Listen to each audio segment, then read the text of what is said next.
Morning students, today's lecture is about abbreviations. Abbreviations are an important and expanding feature of contemporary English. In other words, in contemporary English nowadays, a great deal of abbreviations are used by people.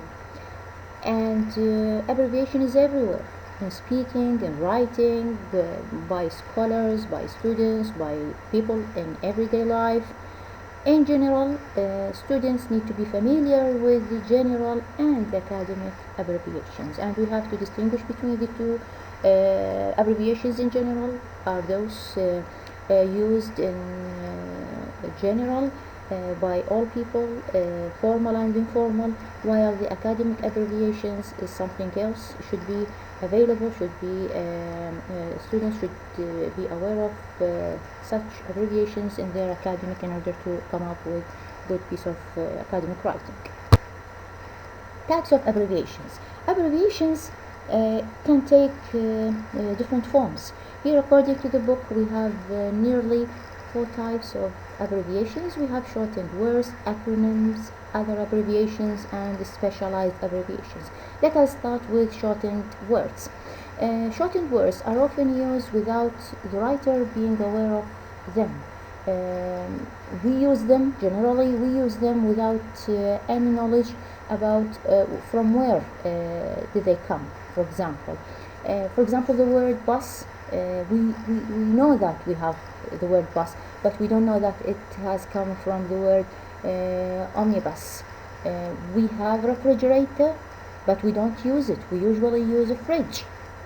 We have public house, but usually what is acceptable and what is most commonly used is pub. The same with TV. We all say TV, television, but we don't know that the idiomatic expression or the idiomatic word for television is telly. So this is concerning the shortened words.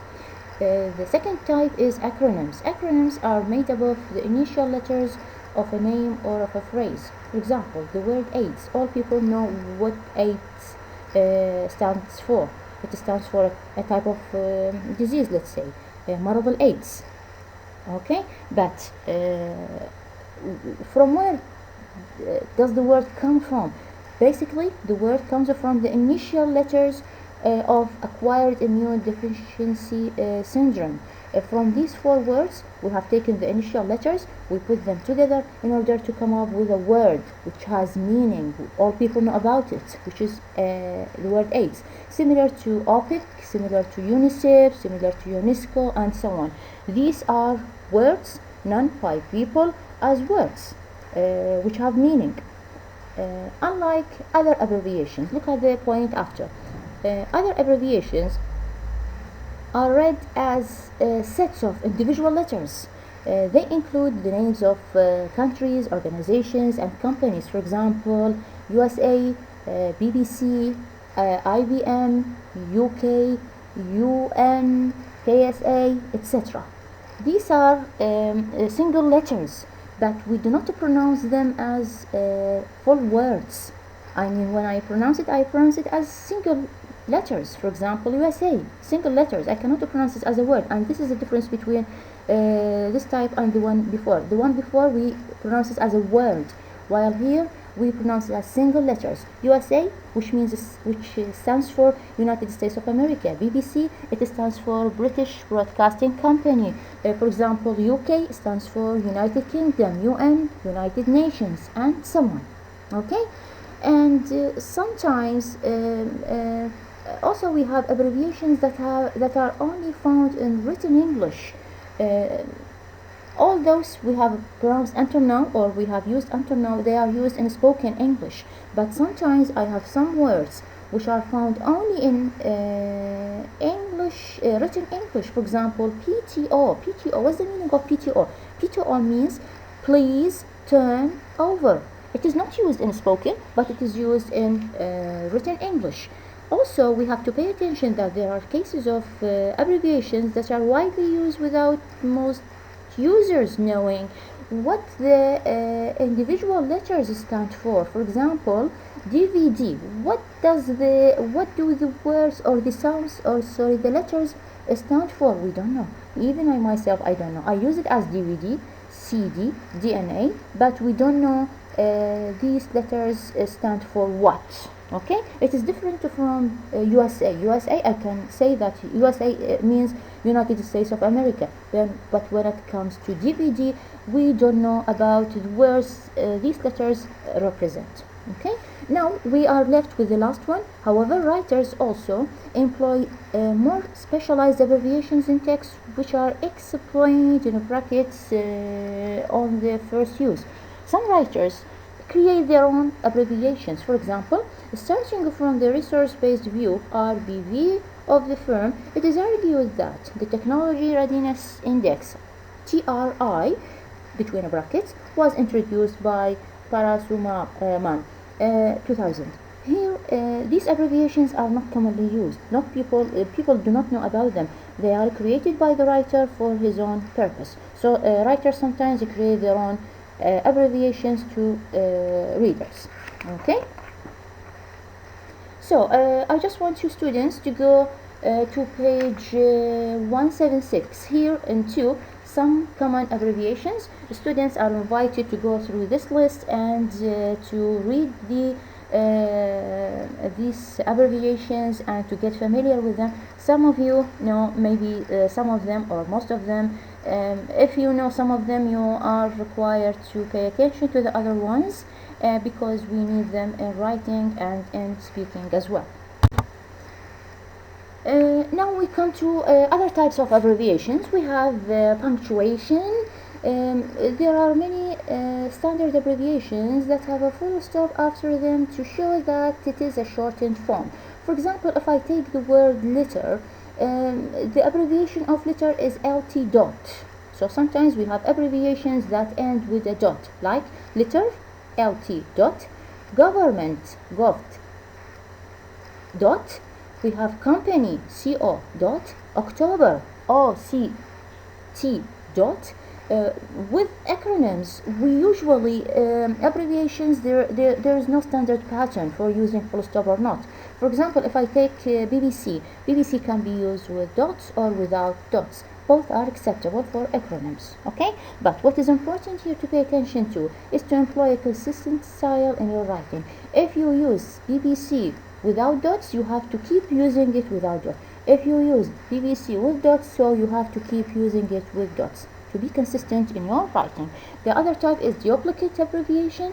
Here, sometimes abbreviation can be confusing. For example, if I say PC, what does it mean PC? We all know that PC it means personal computer for us. But for politicians, for example, PC means politically correct, or it might mean police constable. It is useful to be aware of these potential confusions, and sometimes we need a dictionary in order to understand more about the unusual abbreviations. We have to pay attention to them. The other type is abbreviation writing. You know that certain abbreviations are found in all types of academic writing.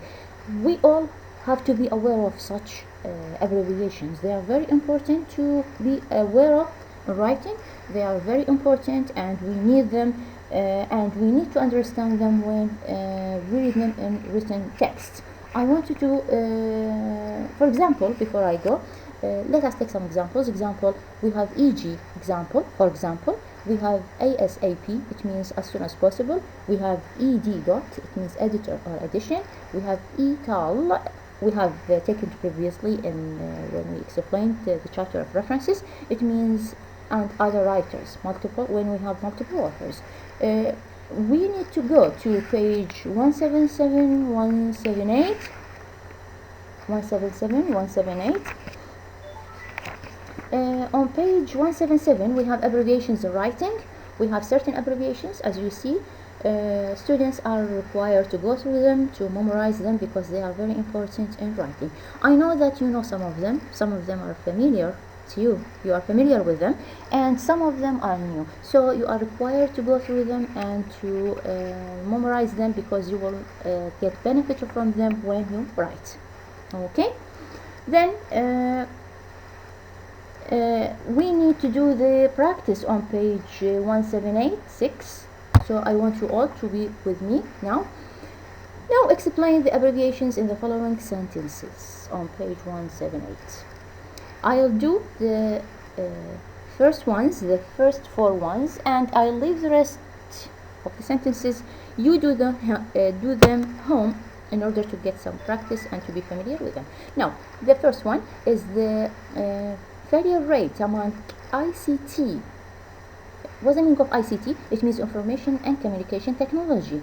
Projects in HE. What's the meaning of HE? It means higher education reaches 40%. This is said by whom? It is said by Smith et al. Okay, what's the meaning of et al? Yes, exactly. It means and others, and other writers or authors. Now we come to number 2, GM. What's the meaning of GM? It means genetically modified technologies leading to advances in many fields. EG. What's the meaning of EG? Exactly. It means, for example, forestry. 3. The world's most populous country, IE. What's the meaning of IE? It means that is China joined the WTO. What's the meaning of WTO? It means the World Trade Organization in 2001. NB. What's the meaning of NB? Yes, it means take careful note. And CVs.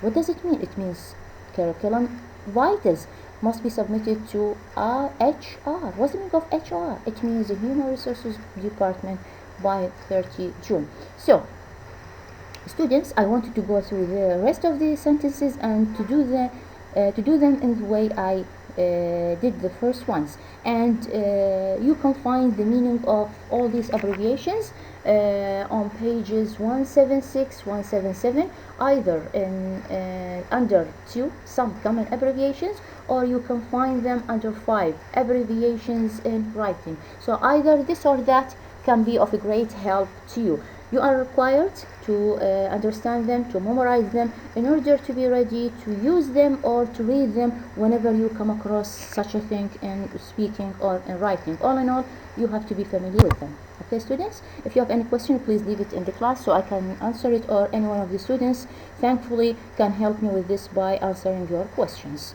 Thank you so much, students.